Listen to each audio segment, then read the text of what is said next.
Hello दोस्तों, इस video में हम 5 वोल्ट और 12 वोल्ट की पावर सप्लाई बनाएंगे। सबसे पहले हमें 224 के 400 वोल्ट का पीएफ कैपेसिटर चाहिए। दूसरा 1 मेगा ओम क्वार्टर वॉट का रेजिस्टेंस। तीसरा IN 4007 का 4 डायोड। चौथा 470 माइक्रोफैराड 40 वोल्ट का कैपेसिटर। पांचवा 330 ओम 2 वॉट का रेजिस्टेंस। छठवा 5 वोल्ट का जेनर डायोड। सातवां 12 वोल्ट का जेनर डायोड। तो चलिए शुरू करते हैं।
सबसे पहले हम 224 के 400 वोल्ट का पीएफ कैपेसिटर लेंगे।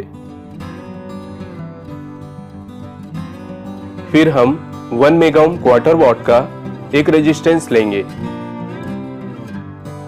फिर हम रेजिस्टेंस के दोनों तरफ को पीएफ कैपेसिटर के दोनों लेग में जोड़ देंगे।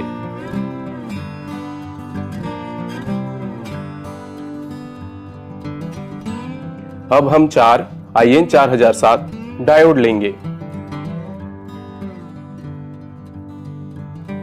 फिर हम 2 डायोड के सिल्वर लाइन साइड को आपस में जोड़ेंगे।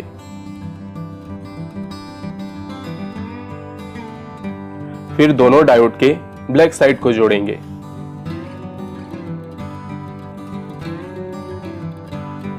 फिर हम इसके द्वारा ब्रिज रेक्टिफायर बनाएंगे।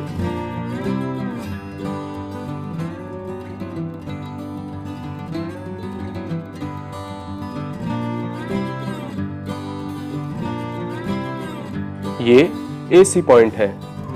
हम पीएफ कैपेसिटर के एक तरफ को ब्रिज रेक्टिफायर के AC पॉइंट में जोड़ेंगे।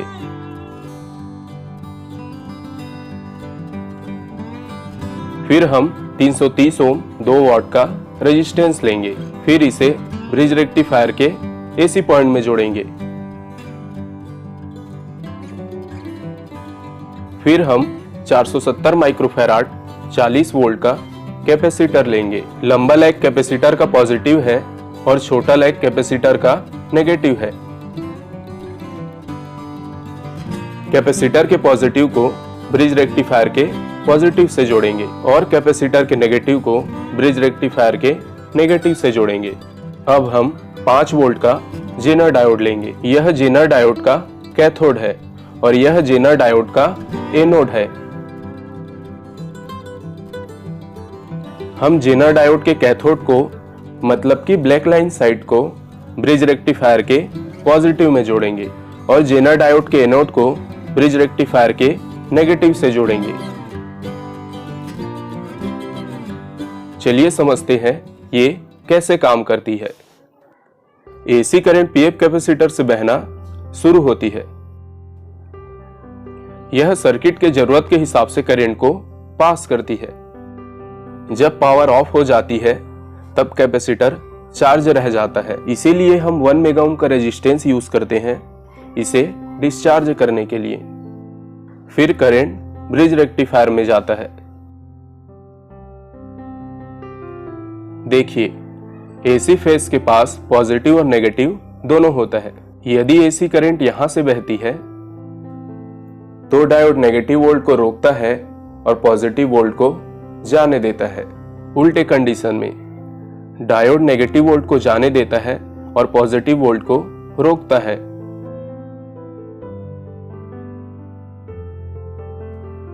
ऊपर डायोड के सिल्वर साइड तरफ पॉजिटिव वोल्ट बहता है और नीचे के डायोड के ब्लैक साइड तरफ नेगेटिव वोल्ट बहता है। इन सब के बाद भी इसमें कुछ एसी पल्स रह जाता है, तो हम 470 माइक्रोफैराड 40 वोल्ट का कैपेसिटर यूज करते हैं। कैपेसिटर एसी वोल्ट को जाने देता है और डीसी वोल्ट को रोकता है। एसी वोल्ट के पास होने के बाद कैपेसिटर इसे डिस्चार्ज कर देता है। फिर हम जेनर डायोड यूज करते हैं। जैसे 1 लीटर का बर्तन 1 लीटर पानी रोक कर रखता है और बाकी पानी नीचे गिर जाता है, उसी प्रकार 5 वोल्ट का जेनर डायोड 5 वोल्ट रोक कर रखता है और बाकी बचा हुआ वोल्ट यह डिस्चार्ज कर देता है। तो यदि हम 5 वोल्ट का जेनर डायोड यूज करते हैं तो यह 5 वोल्ट रोक कर रखेगा, और यदि हम 12 वोल्ट का जेनर डायोड यूज करते हैं तो यह 12 वोल्ट रोक कर रखेगा। और यह 330 ओम का रेजिस्टेंस हम एसी पॉइंट में यूज करते हैं, यह सर्किट के सपोर्ट के लिए है।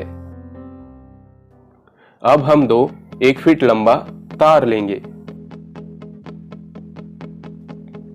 फिर पहला तार 330 ओम के रेजिस्टेंस के दूसरे तरफ जुड़ेगा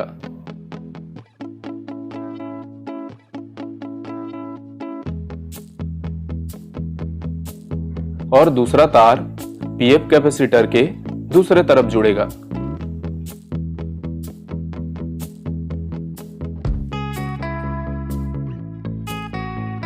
फिर हम इसे टेस्ट लैंप से चेक करेंगे।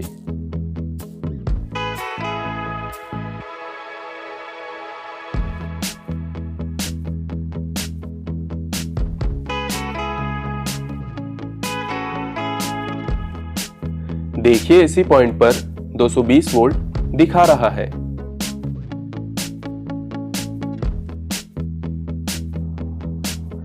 और हमने 5 वोल्ट का जेनर डायोड यूज किया है, तो ब्रिज रेक्टिफायर के डीसी पॉइंट पर 5 वोल्ट दिखा रहा है। फिर हम 5 वोल्ट के जेनर डायोड को अलग करेंगे।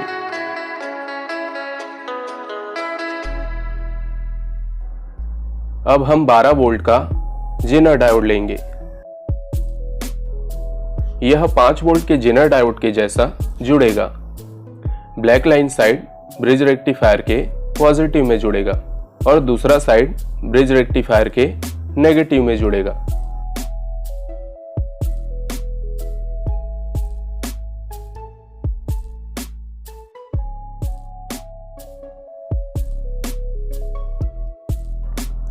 देखिए इसी पॉइंट में 220 वोल्ट दिखा रहा है। हमने 12 वोल्ट का जेनर डायोड यूज किया है, तो ब्रिज रेक्टिफायर के डीसी पॉइंट में 12 वोल्ट दिखा रहा है।